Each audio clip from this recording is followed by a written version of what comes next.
নয়ন, নয়ন, আরে এক সপ্তাহ আগে তোর বউরে মাটি দিছস, কিন্তু এই নতুন কবর কুবাইতেছস কে লেগা? নতুন খবর কেন কমাইতেছি হুজুর? আপনি জানেন এক সপ্তাহ আগে আমি আমার সোনার পাখিটারে এই জায়গায় মাটি দিয়ে গেছি হুজুর। আপনি তো জানেন হুজুর। দাঁড়ান, আমি আপনাকে দেখাইতেছি হুজুর, দাঁড়ান।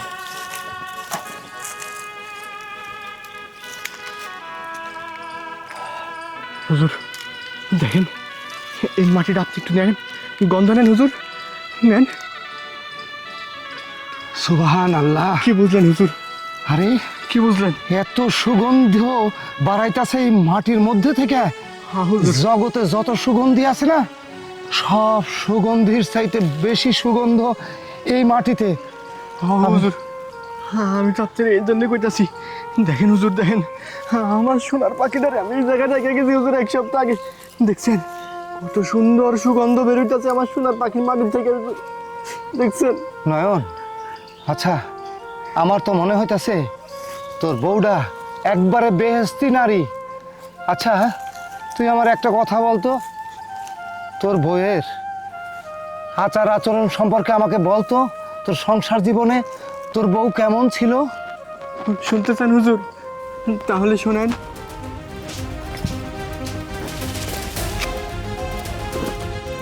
হে আমিরুল, আমি তো ভুল করে আমার অফিসের যেই হচ্ছে তোমার ওই যে ইম্পর্টেন্ট ফাইলটা ছিল, জি স্যার। ওটা তো বাসায় রেখে আসছি। তুমি এক কাজ করো, তুমি যাও বাসায় গিয়ে তোমার ভাবিকে বলবা যে নীল কালার যে ফাইলটা ওয়ার্ডরোবের উপরে আছে ওই ফাইলটা যেন তোমাকে দেয়, ঠিক আছে? এসে নিয়ে যাও। আচ্ছা ঠিক আছে স্যার, আমি এখন ঠিক আছে, যাও, যাচ্ছি। তাড়াতাড়ি যাও। হ্যাঁ,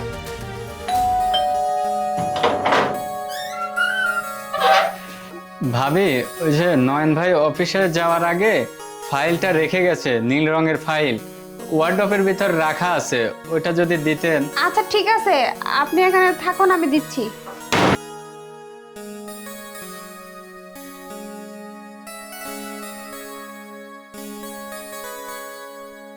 এই নিন।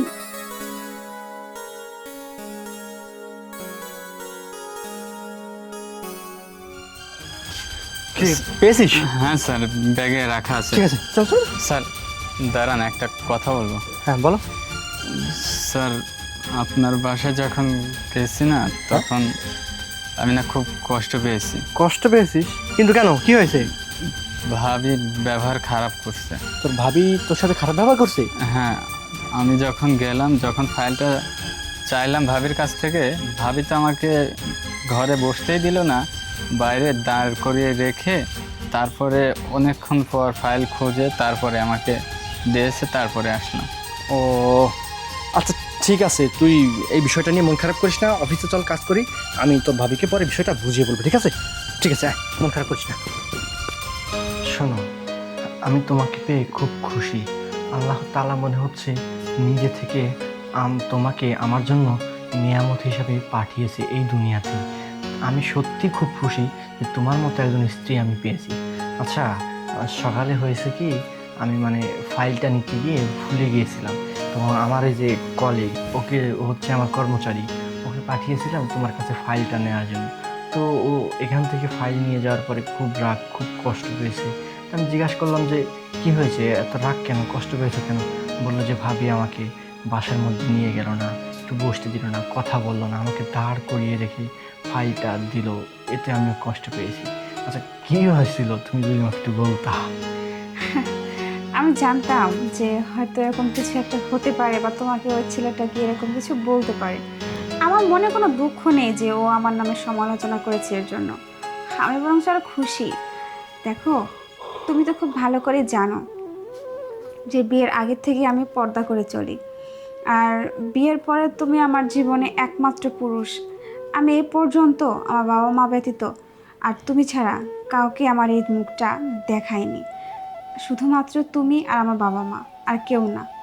জানো, আমি না বিয়ের আগে আমার অনেক আত্মীয় স্বজনের বাড়িতে বেড়াতে যেতাম। তুমি তো জানোই যে আমার অনেক আত্মীয় স্বজন আছে, যেতে হতো সম্পর্কের খাতিরে। কিন্তু আজ পর্যন্ত তারা কেউ আমার কোনোদিন মুখটা দেখতে পারেনি। এই বিষয় নিয়ে সবাই আমাকে অনেক কথা শোনাতো, অনেক আলোচনা সমালোচনা হতো যে এই মেয়েটার মুখটা আজ পর্যন্ত আমরা কেউ দেখতে পারলাম না।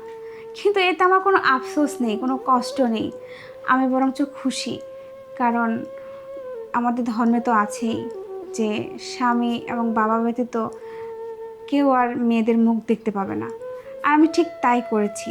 আমি সব সময় নিজেকে সংযমের সাথে ধর্মের পথে নিয়ে চলার চেষ্টা করেছি, যেন আমার দ্বারা এমন কোনো পাপ কাজ না হয় যাতে করে আমার স্বামীর কোনো অমঙ্গল হয় বা আমার সংসারে কোনো অমঙ্গল হয়।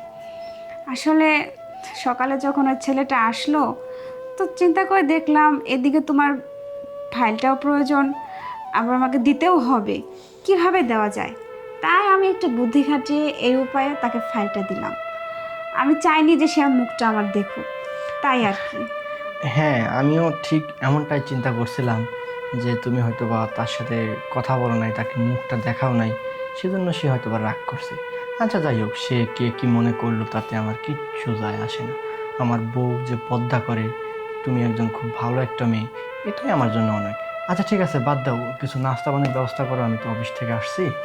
ঠিক আচ্ছা, আছে, আসো। ঠিক আছে।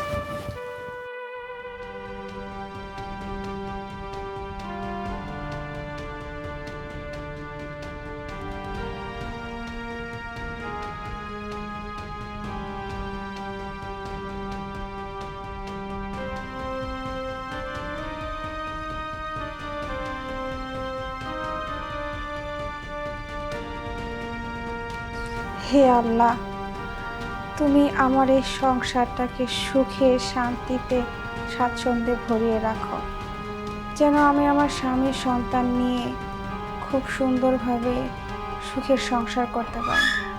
তুমি আমার স্বামীকে দীর্ঘায়ু দান করো, আমার জীবনে যতটুকু আয়ু আছে সবটুকু তাকে দান করো।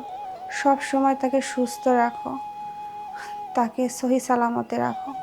সে যেন আমাদের মাথার উপর বটগাছের মতো ছায়া হয়ে থাকতে পারে, আমাদের সবাইকে আগলে রাখতে পারে। সে যেন সব সময় সৎ পথে থাকে, তাকে তুমি জ্ঞান, আলো, বুদ্ধি দান করো। সে যেন সব সময় সৎ পথে থাকতে পারে, কোনো দিনও যেন সে বিপথে না যায়। আমাদের উপর যেন তার সব সময় ভালোবাসার দৃষ্টি থাকে। তুমি আমার সন্তানকে ভালো রাখো, স্বামীকে ভালো রাখো, আমাদেরকে বেহেশত নসিব দান করো। আল্লাহ, তোমার কাছে শুধুমাত্র আমি চাই যে আমরা যেন সবাই ভালো থাকি, এর থেকে বেশি কিছুই চাই না। আমিন।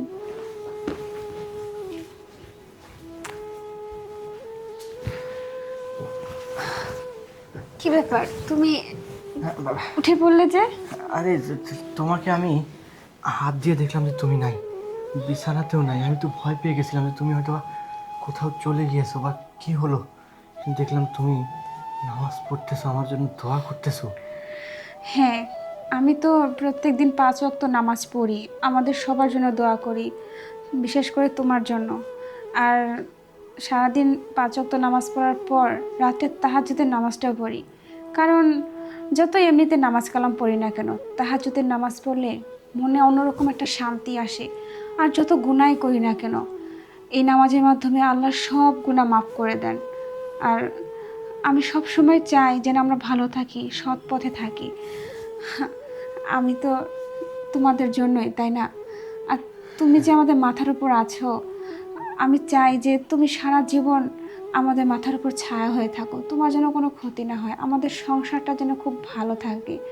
আমার সংসারকে ভালো রাখার জন্য যা করতে হয় আমি সব সময় তাই করার চেষ্টা করি।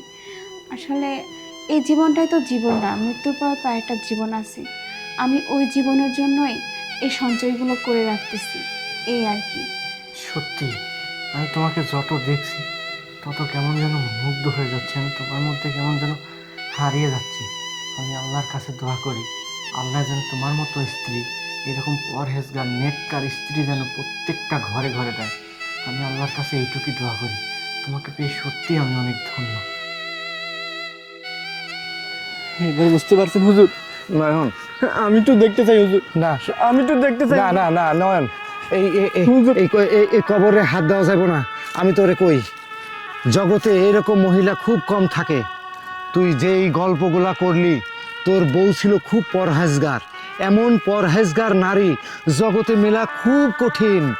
তুই জানিস না, তোর বউ একদম বেহেস্তি নারী বিধায় তোর বউয়ের কবরের যে মাটি না, এই সমস্ত কবরের মাটি সুগন্ধি হয়ে গেছে। একে খবরদার খোনা যাবে না, একে একবারে সুরক্ষিত করে দিতে হবো, একে হাত দেওয়া যাবে না। শোন নয়ন, তুই খুব ভাগ্যবান, তুই খুবই ভাগ্যবান। তোর বউয়ের মতো বউ জগতে যে পাইব না সে অনেক ভাগ্যবান। এরকম নারী মেলা বহুত কঠিন। হে আল্লাহ, তুমি প্রত্যেকটা মানুষের জীবনে এই রকম বেহেস্তে নারী দিও, বেহেস্তি নারী দিও আল্লাহ।